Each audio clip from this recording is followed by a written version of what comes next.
Sunanki? Ajin ki nawa? A wani makaranta? To Mariya, me aka koya muku akan abin da ya shafi shuka bishiya? Gaskiya an koya mana mu shuka bishiyoyi kaloli da dama. Kamar da wani kala da wani kala? An koya mana mu shuka bishiyar marmari, zogale da sauran bishiyoyi wanda za su bamu damar shan iska. Kamar me aka ce muku amfanin shuka bishiya? Saboda bishiyoyi su suke bamu numfashi da muke ji. Sannan bishiyoyi suna bamu iskoki da dama wanda muke jin daɗin rayuwa da su. Mike.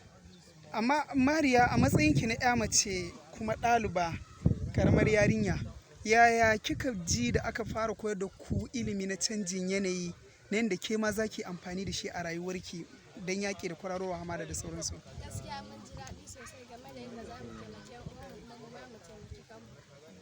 Kamar abin da ya shafi wannan lambu, ya kuke kula da lambu? Muna zuba masa ruwa kuma sannan in ba ma nan ma malamanmu suna yi. Komin an yi mana hutu malamanmu suna yi, sannan muna ɗebowa ruwa mu sa a cikin lambun saboda ya tashi mu sami iska a cikinsa. Bayan iska da zaizayewar hamada, kin ce kuna shuka gwaiba, kuna shuka kashu waɗanda suna ba da 'ya'ya, su kuma me amfanin su? Wayannan muna amfani da su ne wajen ci. Kina daga cikin tawagar ɗaliban da aka dasa waɗannan bishiyoyi na lambu da ke? Yaya kuka yi to? Farko mun fara dasa su. Muna zuwa har ran da ba makaranta ba muna musu bayi. Mun kuma ba ma na hakan da dalilin ya sa ba za mu zo malamanmu suna yi musu. Yaya a gidanku akwai bishiya da tun da kika fara samun wannan ilimi za a iya cewa iliminki ya fara amfani a gida ko a unguwarku?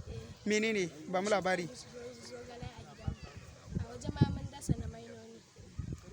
To ita zogale ba ta ba da inuwa. Me amfanin zogale? Zogale ita ma muna cin su. Kuma sannan tana ba mu iska tana sa mana inuwa. Ya mama da baba suka ji lokacin da suka ga cewa kin kawo musu basira ko ilimi na cewa mu dasa wannan zogale da maina a kofar gida? Gaskiya sun ji daɗi sosai. Suna alfahari kuma da karatu da ake koya mana. Mun gode. Menene sunansa? Ya gaya mana sunan shi. Mariya